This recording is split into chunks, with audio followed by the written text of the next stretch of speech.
Good afternoon, McFatter Technical High School students and parents. It is Thursday, February 25th. We are here once again with your weekly update. I am Jeanette Johnson, your director and principal here at McFatter Technical College and Technical High School. And of course, with me as always, the assistant principal in charge of the high school, Mr. Daryl Harris. Hello there. Hi, Mr. Harris. And our magnet coordinator, Miss Lily DeCastro. Hello. Hello, Ms. DeCastro. I hope you two are both doing great. Okay, we have a couple things we want to go over, a few things that have happened this week, an item that's happening next week, and then some things a little further down the line. So let's start with this week. The first thing we wanted to do, I know Ms. DeCastro kind of wanted to update the parents on where we're at in the whole AP to honors class changes. Thank you. So AP to honors is the concept where all of our students, they begin in the AP classes, and then there comes a period around interim reports when the teachers have reviewed grades, the students have seen what the expectations are, and decisions are made to go to the honors level instead of remaining in the AP level of that course. So this past week, all students, teachers, and hopefully parents are aware of the changes for students who are going from AP to honors level courses, and the changes will be seen in the computer in the next few days. Things behind the scenes happen first, but then it takes a few days for things to pick up in Canvas. So if your student is finding that things are missing in Canvas, just reach out to their teacher and they can provide accommodations until that comes out. Perfect. So Okay, thank you so much. You're welcome. The next thing that started this week, and I think Mr. Harris, I think you said it started today, is our spring intervention camp, which is, you know, you think of the word intervention and you think only about maybe students who are struggling, and that's certainly part of it, but we're proud and pleased that ours goes far beyond that this year. So if you could talk a little bit about our spring camp, Mr. Harris. No problem, Ms. Johnson. As I mentioned last week, we started our intervention camp. It started this week. And just to give a little overview, some of you may remember that during the winter, December time this last year, we had a 2-week camp to help students that were struggling in their classes. We saw amazing progress from the students on how they improved their grades. But the district decided that we wanted to continue to offer, and also for them to fund and support it, support for our students throughout the school year. So what we're doing, we started our camp, this started this week, and it will run until May the 21st. So in addition to students have an opportunity to receive tutoring from their teachers, and if they need help, you know, catching up on assignments, redoing assignments to make sure that they can keep their grade as high as possible, we're also offering support to all students, and not just those that maybe have some challenges, but also, as Ms. Johnson mentioned, we're going to offer AP tutoring and support, preparation for the SATs for our students if they want that. And if there's any help that they need in any of their classes, we want to make sure all of our students are getting the best possible grade that they can. So this tutoring will take place every day of the week practically. Usually there will be support during lunchtime, there will be support after school, and even there's support, some teachers have volunteered to help out on Saturdays. And this will be a combination, probably mostly remote. We'll have Teams meetings set up where the students can get the support that they need, but some teachers have even volunteered for those students that are want to stay face-to-face on campus after school, like for up to an hour and a half after school. So lots of opportunities for our students to get the support that they need. But we call it our spring intervention camp, but it's just support for all of our students so we can continue to close the achievement gap and have our students continue to excel. We're the A school, we want to keep it that way, but we want our students to do well and get all the support that they need. And I also want to bring up one question we get a lot from families is because we're on a straight 4x4 block, you get kids who are worried about AP and they took the AP class in the fall and then you can't take the test till the spring. The first thing I want to reassure families is we've watched the data over the years and there's usually very little difference between the pass rate for an AP test on who took the class in fall and who takes it in spring.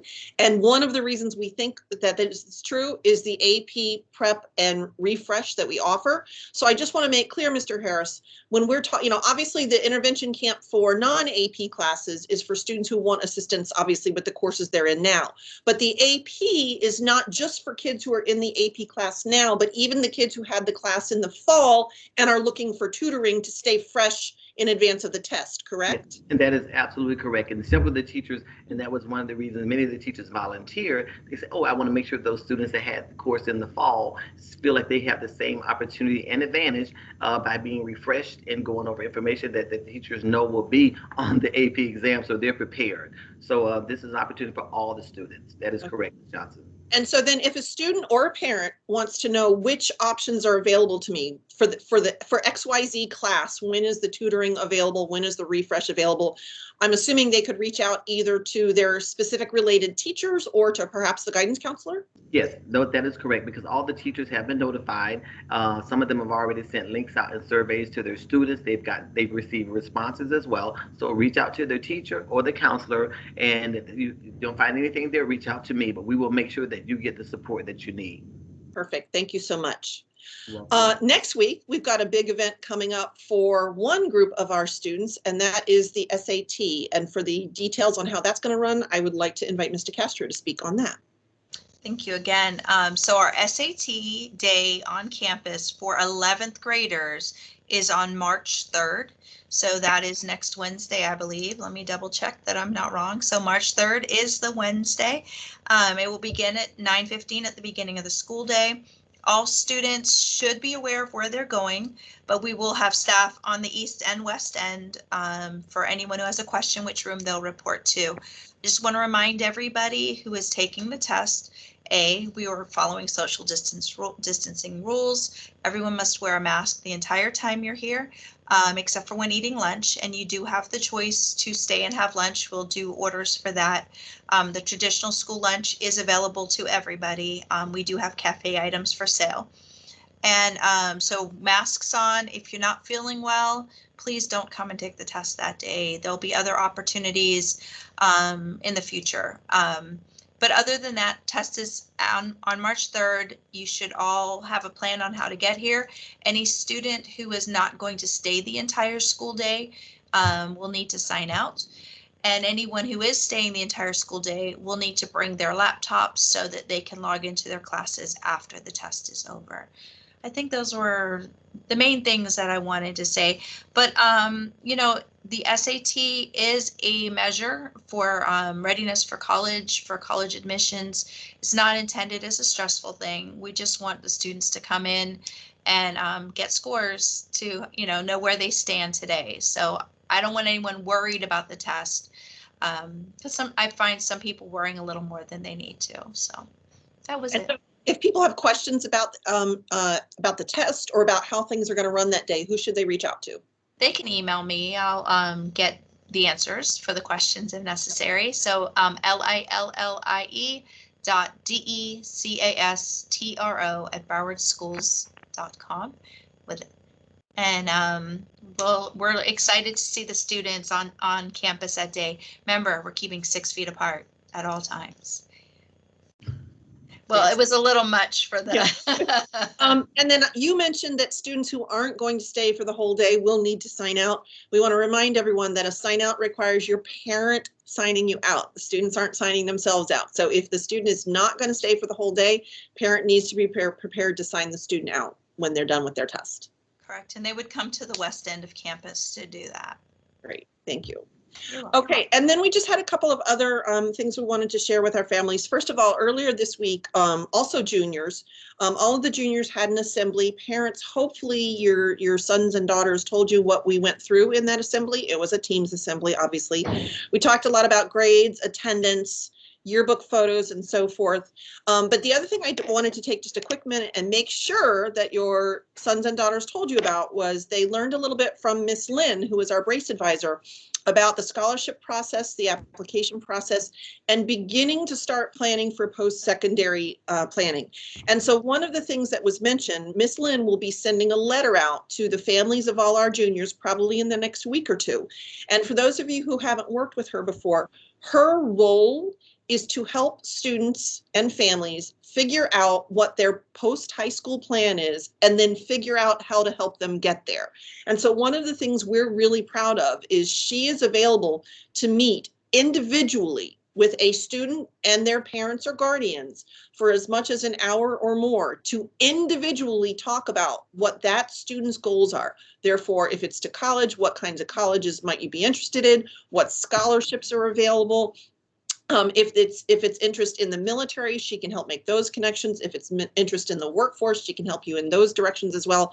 It's a really valuable opportunity for every family to get one-on-one support and guidance from an expert in the field. She's been doing this now for more than 20 years, so she knows what she's talking about. So parents, please make sure you keep your eyes open for that notice from Miss Lynn. Again, it's Bridget Lynn. She's our brace advisor, and we strongly encourage every single one of you to take advantage of the opportunity to book that individual appointment with her when she sends the letter out, so that you can have an opportunity to talk with her and help set out that plan for your sons and daughters. Now, obviously, our goal is she'll meet with all 150 of you, so it's going to take a while to do 150 of those. Usually they start in the spring, some of them happen even during the summer, and then in the early fall of the senior year, but we definitely encourage every family to take advantage of that.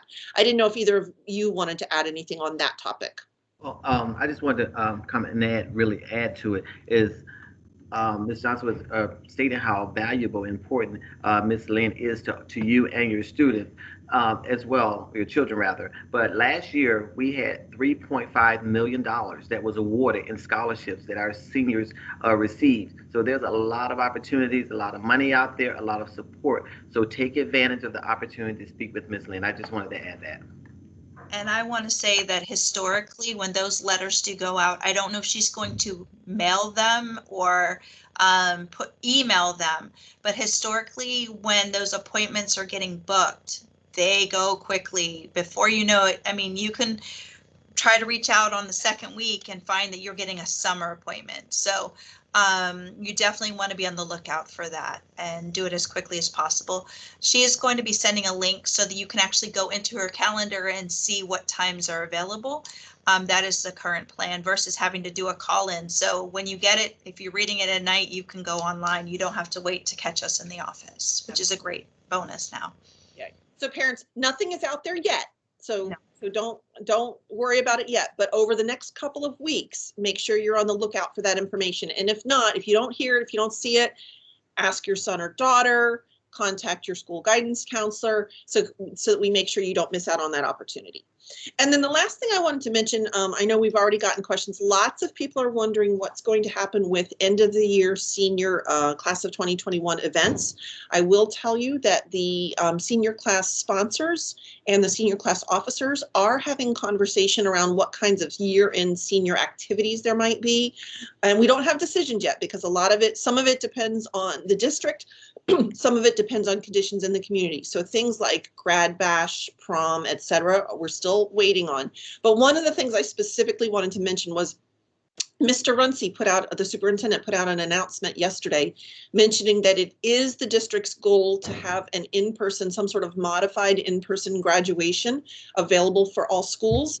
You may have seen that. We wanted to let you know that he has made that announcement, but also that at this point, we don't have any further details. We are still waiting. Again, it's a moving target because of conditions in the community and recommendations from the health department, but it is the goal that there be an in-person graduation for students this year. And we, of course, will keep you posted as soon as we hear anything in terms of specific details, dates, arrangements, etc. We'll keep you posted as soon as we know. And I think that was everything we wanted to go through this week. Was there anything we missed? Don't think so. You're good. Well, then with that, we will sign off for this week. We wish everyone a lovely weekend and a great week next week. And we will see you back here next Thursday when it will be March already. Hard to believe, but here we go. So you two have a good afternoon and everyone have a great week. We'll see you next week. Take care. Bye.